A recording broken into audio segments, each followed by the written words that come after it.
Welcome to Conversations in Mind. This is a space for conscious inquiry, where metaphysics, new thought, and the science of mind meet real life. In a world calling for deeper awareness, we explore the nature of consciousness, the power of thought, and the presence of spirit moving through everyday experience. And now, here are your hosts, Barb Bue and Mark Gilbert. Oh, and happy Tuesday. So welcome to Conversations in Mind. We appreciate that you are here with us. And we're going to ask the question we ask every week. What if your mind is more than just a collection of thoughts? What if it's the gateway to a whole new way of living and being?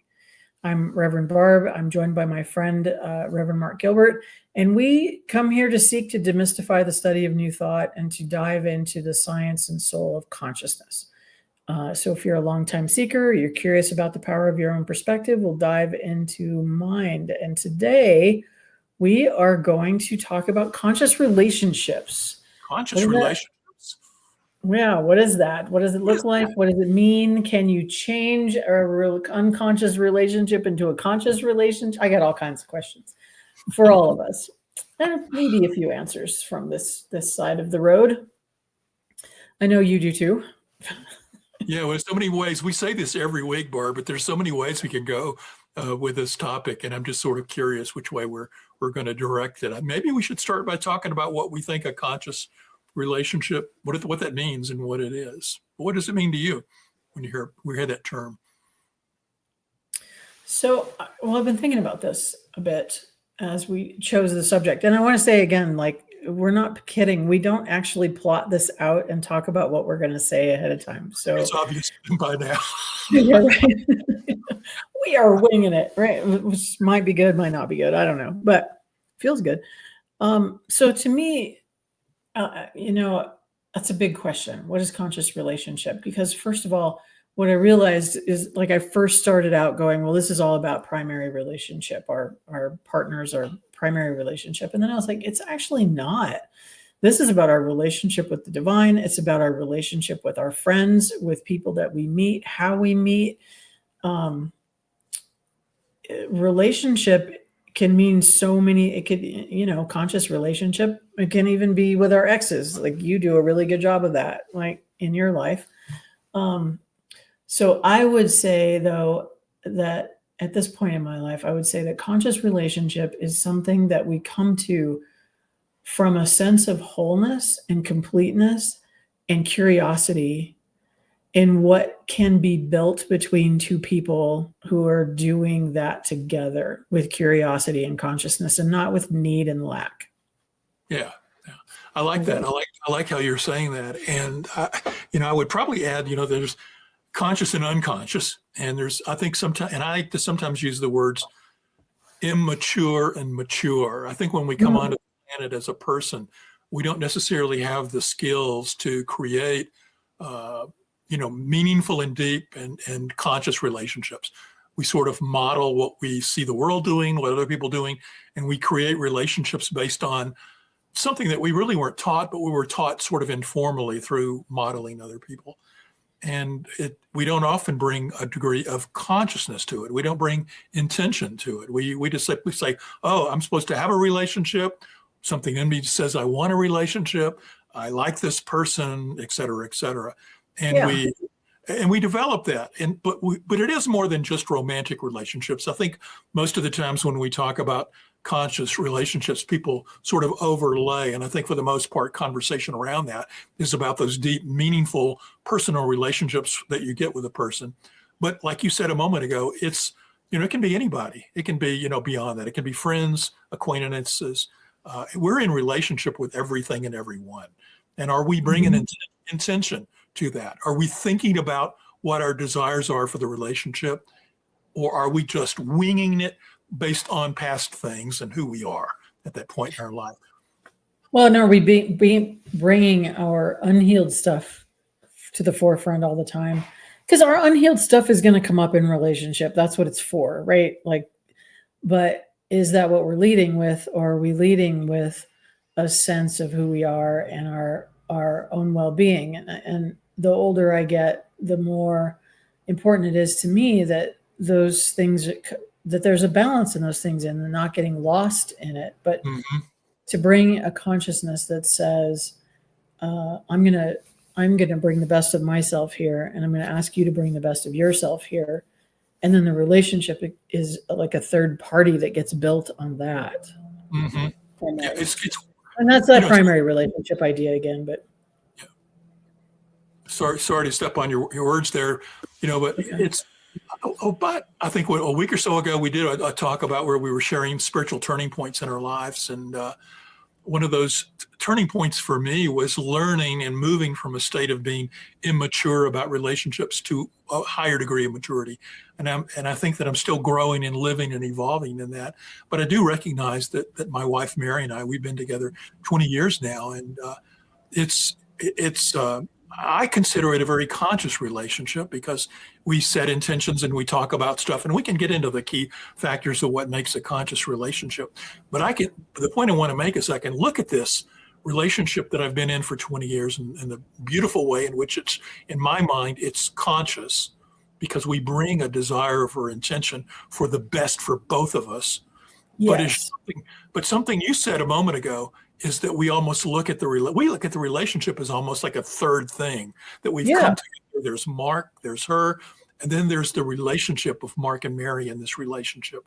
And we want to make sure that the relationship is successful and growing and evolving. So in every time that we come together and interact with anyone, there is this entity of the relationship that we want to feed and have it be successful, whatever that looks like for us, and bring intention to it.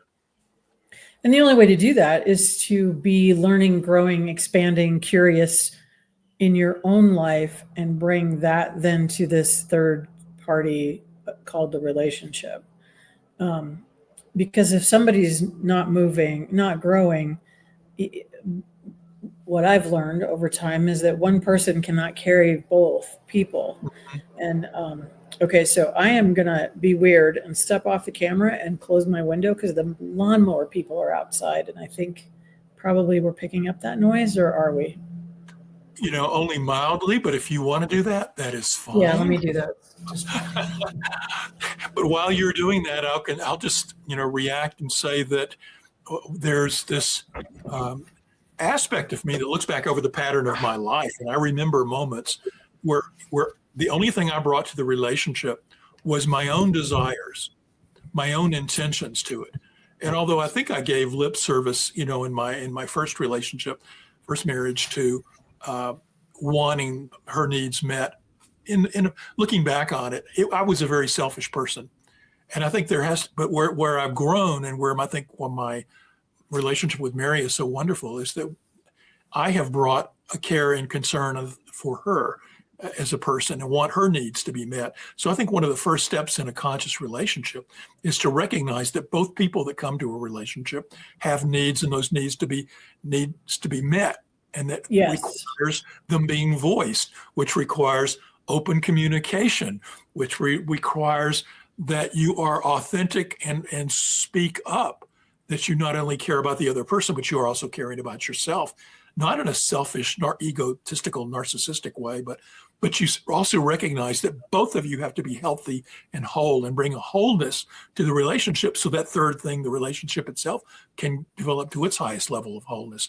And if either person is not being conscious, if either person is stuck in shadow work that they haven't healed yet or things like that, a conscious relationship has to have both people being conscious. I think one person being conscious can assist the relationship, but I think a truly conscious relationship has to be one where both partners come together and there's a meeting of the minds and open communication and authenticity. Yeah, it doesn't work if you're trying to make me guess what you need. That's just, and some of this comes probably, you're right, with time. Although I do see some young people really doing things differently than, because their parents did, we're evolving generationally at this point too. And so young people are having parents that actually stay together and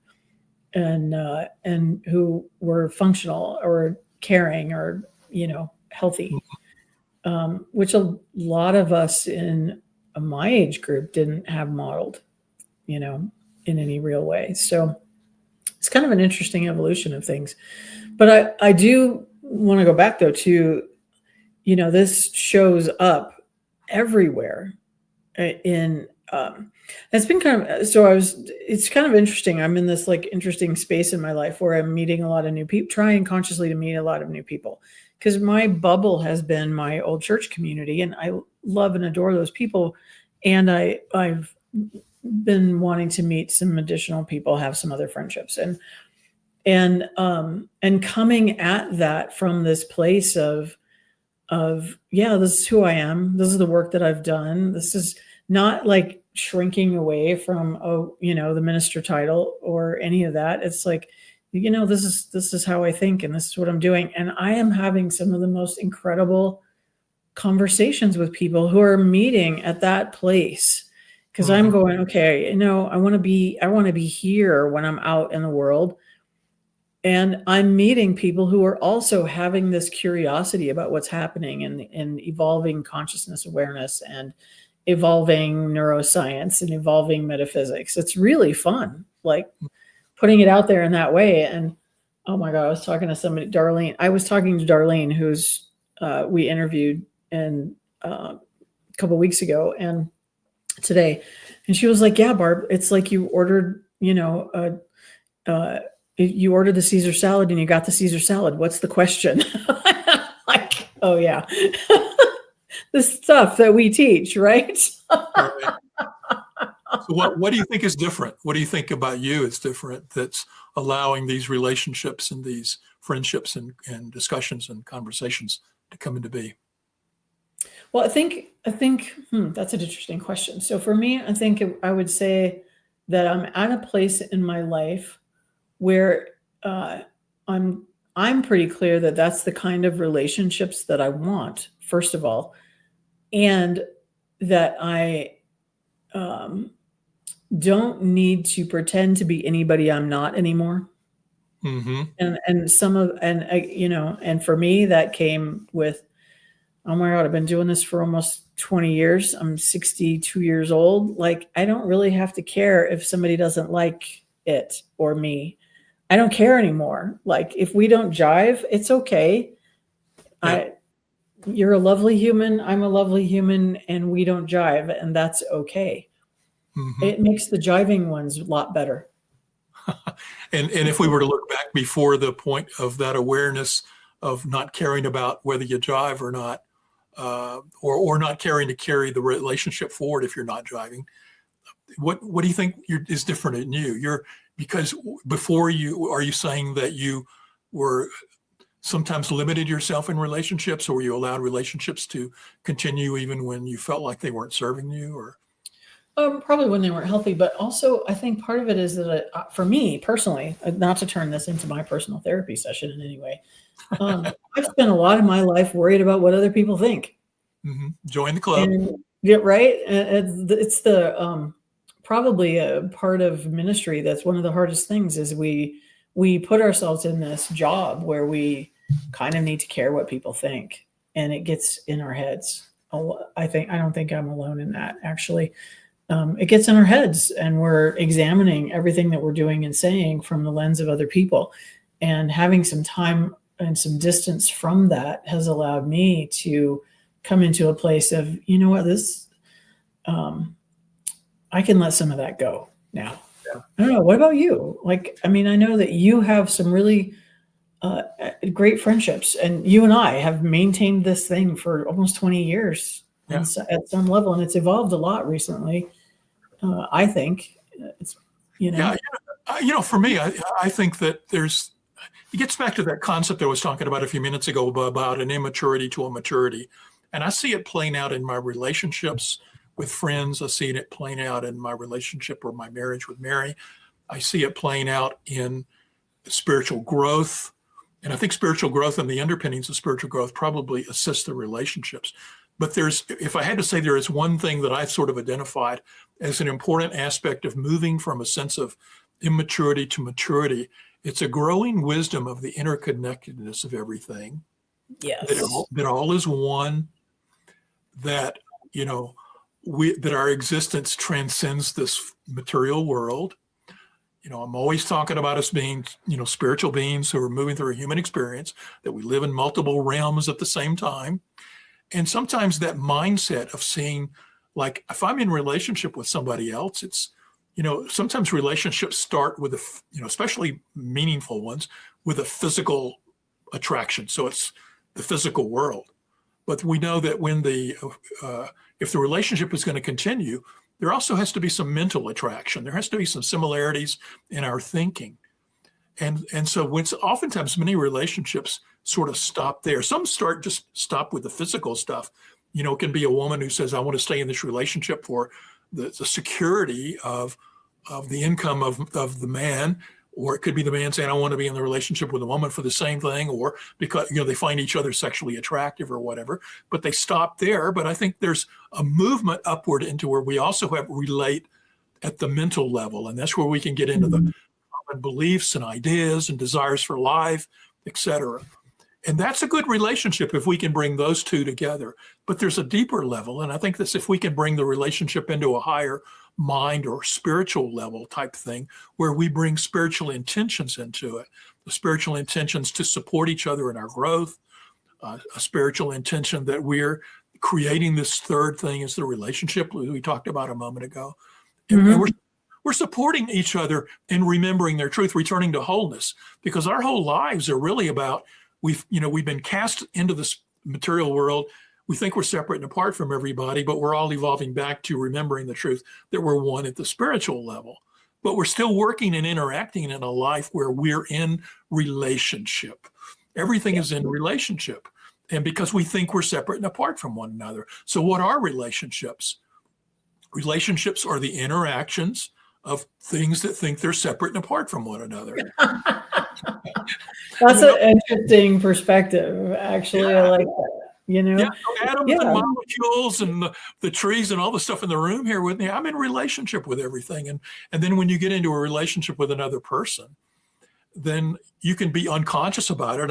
I'm going to bounce around and bump into people and either like them or don't like them. We resonate or we don't, and hopefully I find a group of people that I resonate with, and then I can share deeper thoughts with, and then I can get into spiritual thoughts with them.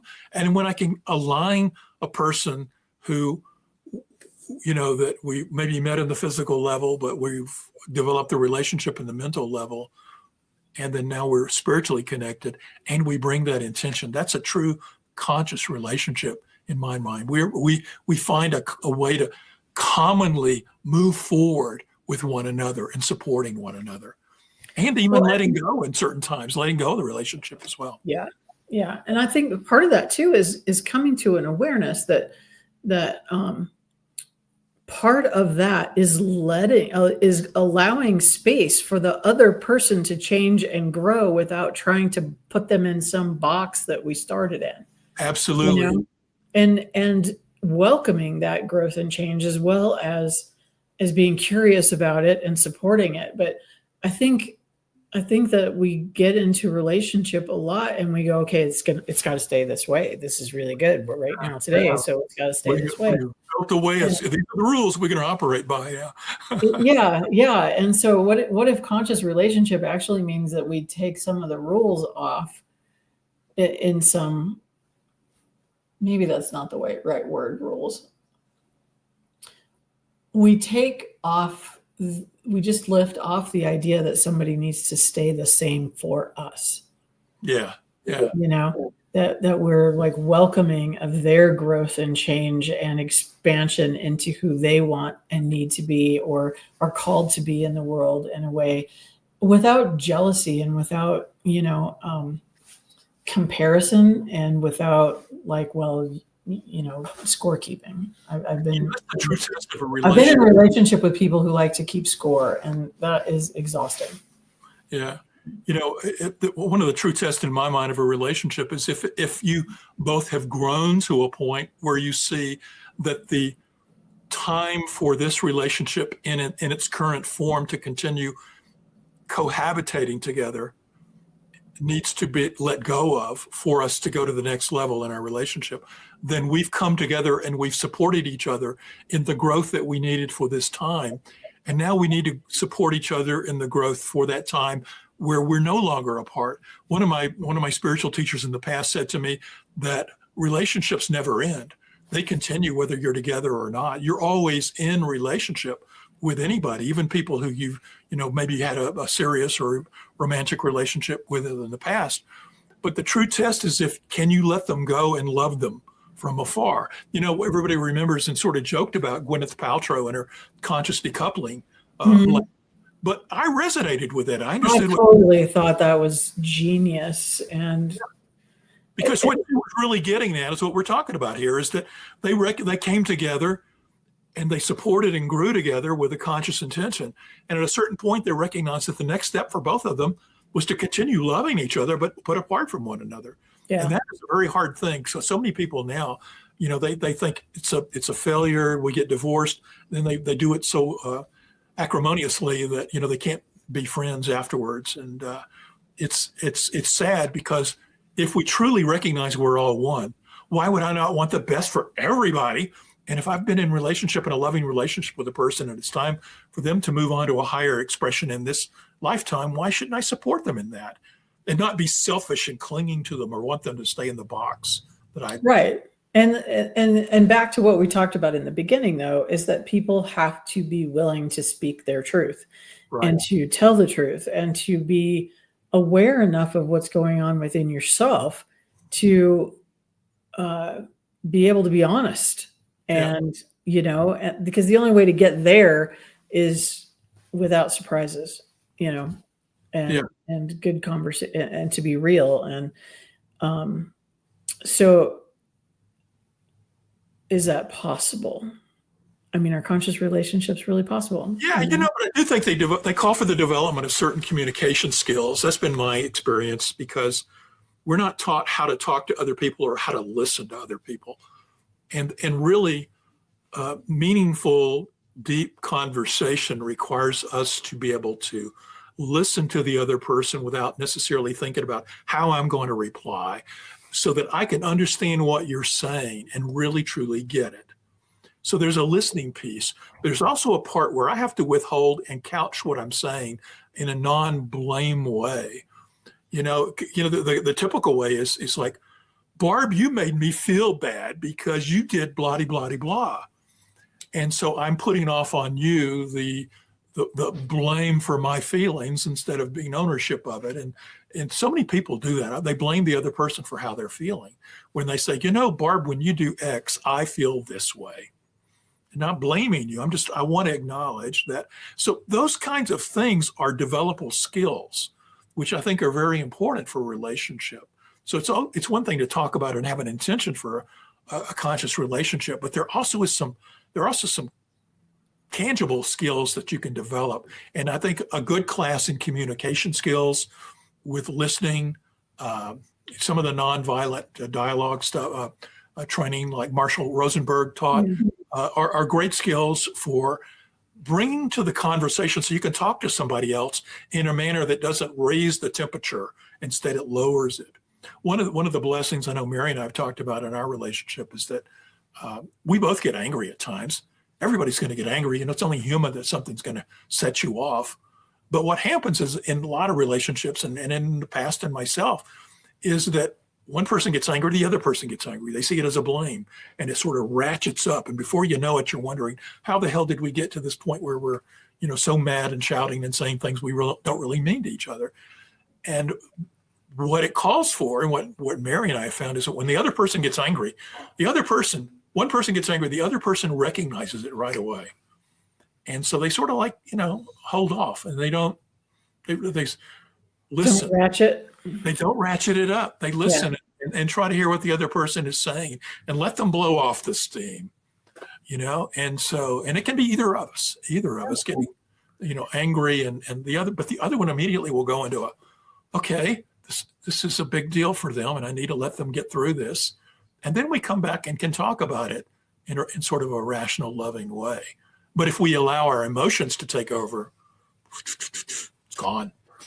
one step further than that, though, I think in what I hope to create in a conscious relationship someday in the future is not only recognizing that this is not that person's fault, but being able to reflect back on oneself and go, Right. okay, what's the button that's getting pushed here and why? Yeah. And then you can come to the conversation from, this thing that we're doing, this dance that we've been doing in this way is impacting me in this way. And here is why. And here is how I'm going to resolve that for myself, or how I need your help us as a couple to resolve this and do it differently. Yeah. Relationships can be a great tool for healing shadows. Mm-hmm. And well, isn't that their primary purpose, really? Like, other than companionship and all the other good stuff. Just to that point, and then maybe we'll cut to the commercial. But there's this sense that even when you're angry in a conversation and the other person can be conscious, what I have found is that I need a little distance, be it time or whatever. It may take a day or two, but in some cases it'll happen the same day, that I'll get to a calm place and I can get to that reflective spot.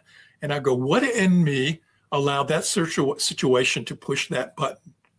And if you delve into that, and that's why we're one of the gifts that Mary really has, because she comes from a counselor background. Oh, nice. So when I will get angry about something, later on when I'll come back to it, she'll say, what was that about? Just what was that about at a deeper level? It's not.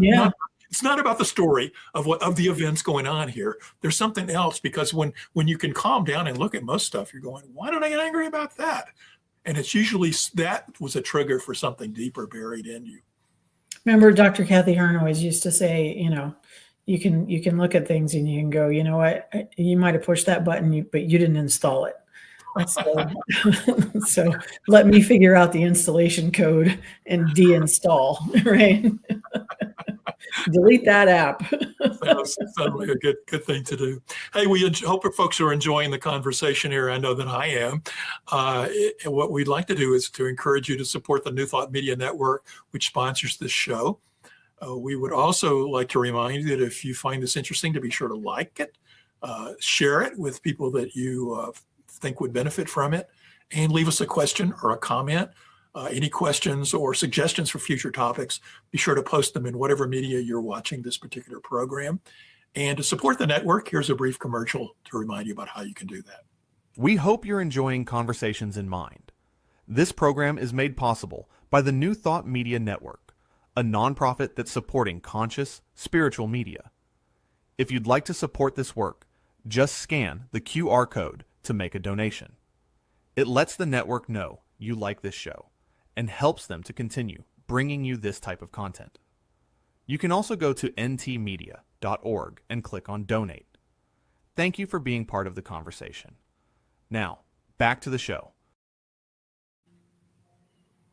Thanks for, just a reminder that if you didn't get the QR code, you can pause this and back up a little bit and grab that. And it does let the New Thought Media Network know that you enjoy this particular program. And we appreciate that a lot, and really welcome your comments and suggestions for future topics. So, relationships, the conundrum of life.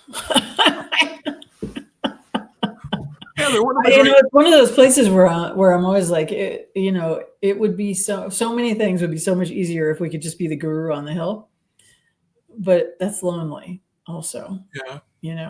It's not fulfilling, and it's not reflective. I mean, I do think that relationships come into our life to,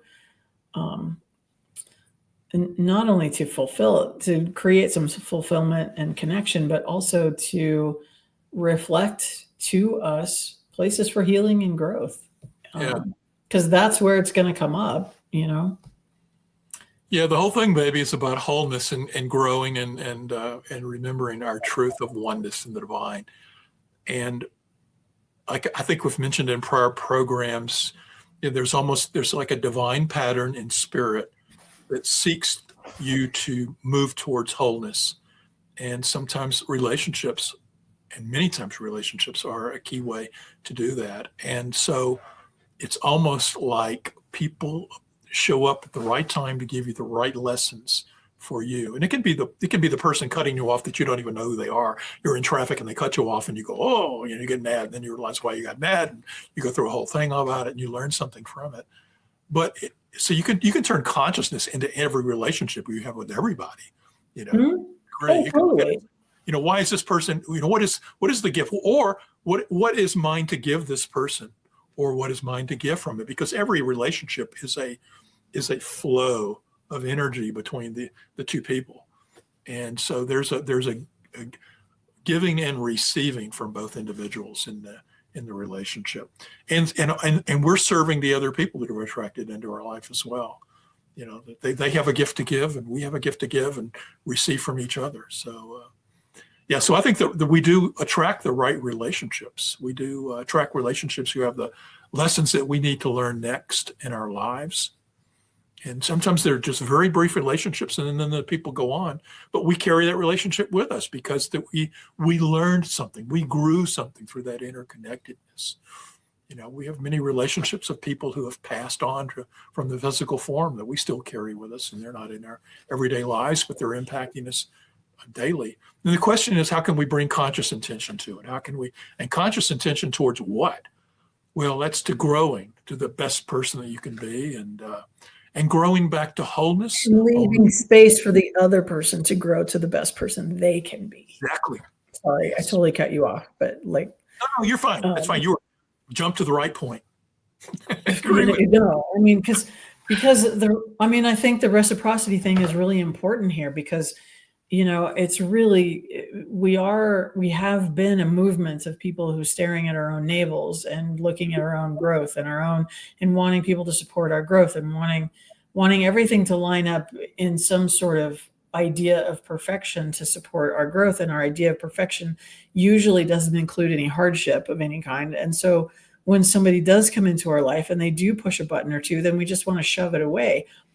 And that's actually not the thing, but also we don't leave room for people to change. And the communication thing, I don't know, I just keep coming back to that. Like, all of this requires a level of I think conscious relationship requires a level of honesty that most of us have not been taught or practiced. Yeah. And a willingness to say hard things too. A willingness to say this thing that's happening with us is not working. So how can we change it and improve it? Rather than ducking from those things. Yeah, I've heard people talking about young people these days that when men break up with a girl, they just ghost the person. They don't have that hard conversation, which is a part of the growth as an individual. Is if I'm in a relationship with somebody and all of a sudden I realize this is not the right relationship, I have to have that conversation with that person and be honest about why this didn't work and why I'm letting it go, so that we can both go on to something greater for ourselves. But just to say, I'm out of here, is not serving you, and it's not serving them. The breakup by text, which is my favorite thing now. like who does that if you're a grown up? But we're not taught those skills, right? And I think that is I think we're still not taught those. Kids are still probably not taught those skills in some ways. I don't know. How do you get those skills until you practice them? And texting and social media have made it easy to duck and hide and cover and make something up about it all. And it leaves it unhealed for both people. Right. I mean, the idea that you're leaving it unhealed for the person that you just ghosted, that's not nice, and it's harmful, and it will live with you. You don't get to just do that and walk away from it and not have it impact you in the long run. It may be easy in that moment, but it's going to bite you in the butt in the wrong. Totally. Yeah. I mean, and when you're young, especially, like, those are the things you're supposed to be learning how to do with some grace and some kindness. And, you don't have to be a jerk to do it. You can tell the truth If you're coming at a relationship from a place of we're going to tell the truth and we're going to be who we are and we're going to grow, then also that conversation of this no longer works should be the thing you're willing to do, or I don't know. I'm shoulding a lot, so that's probably not helpful. But Gracie wants in on this too. She hasn't joined one of our conversations for a while. She's going to knock all my stuff off my desk. You have a relationship with me, and it means that I get to tell you when I want to treat, and you just do it. That's an interesting thing about pets is that they can be a great healer for us and a great reminder of the necessity of us having that connection with another living. Totally. Yeah. And what I've noticed, what I've said about Gracie for me too, is when she shows up in my lap and wants to be petted or wants to cuddle, then it is incumbent upon me to stop what I'm doing and pay attention. Yeah. And we don't always do that. I haven't always done that. We're busy, right? I'm busy. We're busy. And she's like a really great practice of, okay, because she's a cat. So sometimes she wants that and often she doesn't, right? But when she shows up, like, I need to put my book down and pay attention. Which is a great reminder for our human relationships as well. Yeah. Yeah, put the phone down. Let's start with that. Oh my God. I am not ever competing with Facebook for someone's attention again in my life, ever. So Barb, why would you say that a conscious relationship or developing those communication skills to create a conscious, loving, significant relationship is important? Because I'm old. It's just time for that. No. Beyond your old self. But. My old self, yeah. Wow. Why is that important? Well, for one, that's an interesting, I don't know how to phrase this. For one, it's what I want. But for two, I don't think that at this point in life, in my personal spiritual growth, I don't know that I could even do it any other way. Like, it doesn't feel authentic to me to pretend, or to make it okay even when it's not, which I've spent some time in my life doing. So you've tried to mostly relationships, and you want to try the other one. I want to try the other one in a more complete understanding. I thought I was trying the other one already, but in a more complete understanding of what that means. But for me, I think that also means letting go of this idea of need. Mm-hmm. And that you need this person to fulfill anything within you. That you need somebody else to make you feel secure. That you need somebody else to, You complete me. You complete me. Oh my God, right? It's such a romantic movie. And no. Okay, so I've been rambling into this, but that's it. Really, it's the desire for relationship that honors the wholeness and completeness of both people. And in doing that, coming together from a place of joy and curiosity and growth, rather than, oh my God, this if something happens here, my whole life is going to fall apart. If something happens here, it will hurt, and sometimes that's part of life, and that's a kind of different thing, I think, for me. Like, not wanting to avoid getting hurt is a very natural thing, right? And now I'm sort of like, well, that might happen, and I'll be okay, and you'll be okay if we do this way. Mm-hmm. At least this is my fantasy version of things right now. So I don't know. We'll see as as life progresses, we'll see if I can put that into practice in some way. Oh, we know that's coming for you, and it's growing now because you stated it. But that was well said. Because I ordered the salad. I ordered the cob, and I'm getting the cob. One thing that came up for me while you were describing that is that, Abraham Maslow in his hierarchy of needs, he talked about all the lower level needs were coming from a sense of lack, that we come to whatever it is. And love and belongingness is one of his lower level needs, from a human level of we need others to, a loving relationship, etc. But there's also coming to relationships from a higher need, and Maslow's higher needs, which he called self-actualization and self-transcendence, they were based on you're already full and whole in yourself, and you want to give from that fullness. And I love that sort of model, because what it says to me, I'll put my immature, mature language on it for a moment. Yeah. Immature relationships come to the relationship with a sense that I am not complete and I have a hole in myself, HOLE, hole. And what can I get from this? Yes. Can I feel the hole in me through the relationship with you? Can we create a transaction? Can we complete each other? Yeah. And that's one level of relationship, but it's not the highest conscious relationship. A conscious relationship has to come from that sense of I'm already complete and whole in myself, not in a narcissistic way, but in a way that just knows that I, as a human being and spiritual being, am already whole. And I would love to be in a loving relationship with somebody else where I could support their growth, and they come into the relationship whole, and we look at how can we take each other back to remembering the truth of who we are. How can we express our creative gifts in a most abundant and a glorious way on this, earthly existence that we've got right now? Right. And how can we support each other in this? Yeah.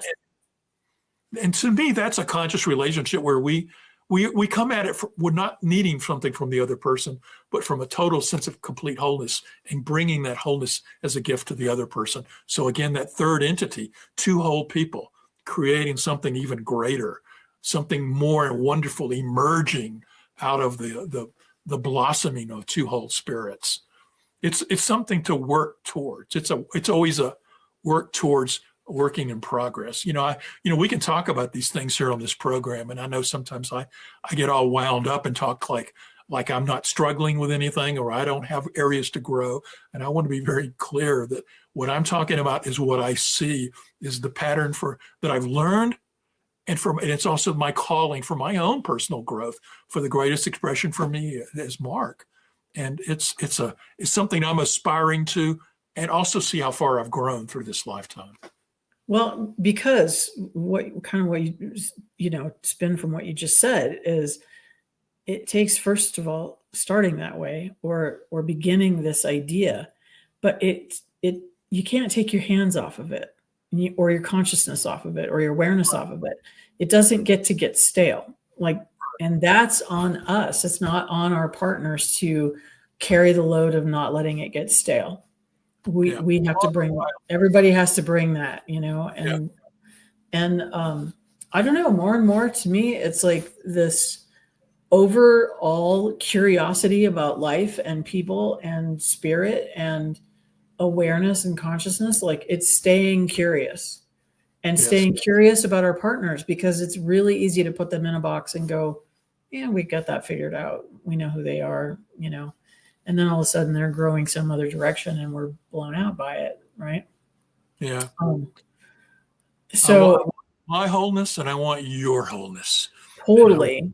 Bring them together and support each other for even higher and higher expressions of it. So we remember our spiritual truth and live in as much as we can. And we remember that the other person's spiritual truth always first too. Right.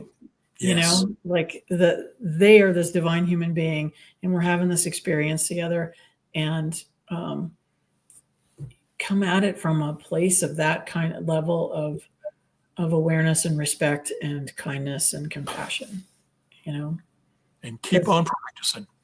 Yeah. And that's the thing, is you just keep coming back to the table, right? Yeah. You never arrive. No, if you've arrived, you're not here anymore, is what I think. So, that's a whole other day. But Well, if we've arrived, we're not here anymore. So, although I think we might have arrived to the end of this show. I believe we have. Yes, we have. Definitely. Thank you all for being here, for listening to us chatter. And, we hope that this brings something into your awareness or into your experience that's moving and helpful, and has you ask good questions. And if you have good questions, let us know what they are. Thanks, everybody. Take Thanks, care. Mark.